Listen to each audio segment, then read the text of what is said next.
I'm Megan Parsons here with Mayor Arthur Vigent, getting an update on the latest coronavirus information in the city of Marlborough. So what does Governor Baker's stay-at-home advisory mean for Marlborough residents, and what essential services will stay open in the city? Well, it's kind of difficult because there's a lot of gray areas in there, and the governor was pretty clear about there are gray areas. He sent out a list of businesses that can remain open, similar to what we have right now. A lot of businesses are closing down on their own because their employees are nervous or they're not getting customers. There's actually a list that we're putting on our website of all the businesses that are allowed to stay open, and you know, grocery stores, gas stations, and we have many essential issues within the city that we're trying to deal with. We still have to govern. Police and fire still have to roll. Health department, as I stated last night, is more important than ever. We still need to educate our kids and work with the schools. I have to get paychecks out, so local government still has to govern. They're not too good at that in Washington, but we can do it here.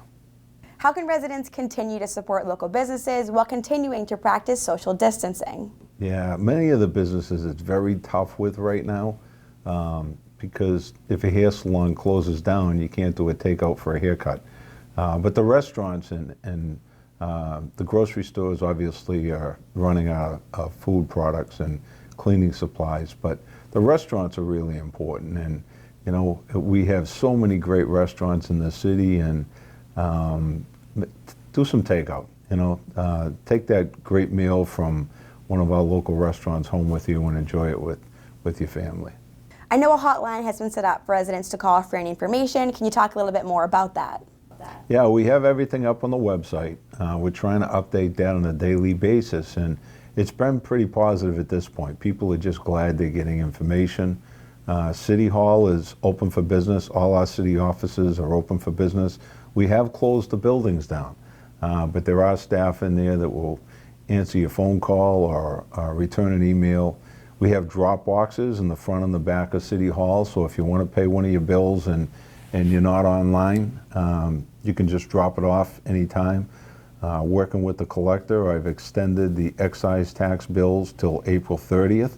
So although they will due sometime this week, if you pay it before April 30th, there are no late fees or anything. We've extended that. We still are offering the program for the kids and the food program. Superintendent work with some of the employees up at the schools, the cafeteria staff and our bus drivers, and delivering food to anyone that needs it on the bus route. So we are fortunate that we actually bus all our elementary school students. So this gives us an opportunity to use those bus routes. The buses fill up with food and they drive their bus route. And if a parent or someone is out at the bus stop, one of the students, they can flag the bus down, they'll hand them a good breakfast and a good lunch. It's been working unbelievable. And in the first 3 days that it was up and going last week, we served about 2,300 meals.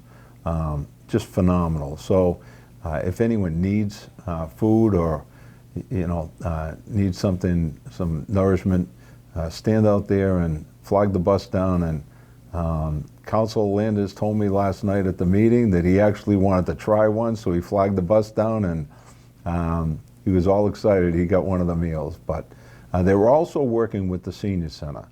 We're trying to figure that out this week, but we're going to bring additional meals down to the senior center. So we offer a hot meal program Monday, Wednesday, and Friday. Trish Pope's been actually arranging to have those picked up by people. So you come down to pick up your meal on Monday, you get a nice hot meal cooked by Kennedy's.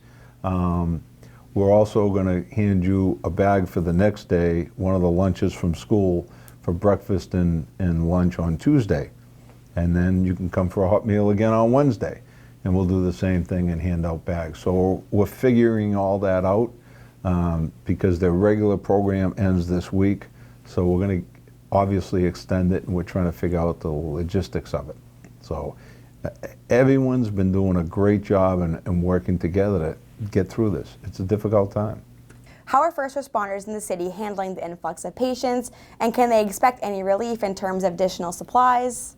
Yeah, we actually, through the MEDC, put a shout out to all the companies in town to see if they had any masks or eyewear, gloves or gowns that they could, you know, we'll buy them from you. We'll pay you later for them, but get us the supplies so we can use them for our first responders, police and fire. We need to keep them healthy. If someone gets sick on a shift and I lose a whole shift, we don't have the size of the department that you can just send 15 people home. So we need to keep them healthy, so we're trying to figure out how to keep them separated as much as possible. It's been a little difficult, but we've had a healthy department. So we also want to get them the essential emergency protective gear that they're used to having. They're responding to issues all over the city, and they don't know when they're going in there, for the most part, who they're going to be addressing and what the issues are. So we're sending the ambulance in first, but those first responders are always there. So we did a shout out to get some of those materials back in, but everyone's been great. Health department's been being supported by the nurses from the schools, because the nurses obviously don't need to be in the schools right now. Some of them have been helping out down in our health department. So again, we're going to be switching some personnel around to make sure everyone's covered. We want to try to do the social distancing as much as possible, you know, stagger shifts and do different things, working from home. But it's day to day. Everything changes every day. And anything else that you would like to add? People need to know that if they can, they need to stay home.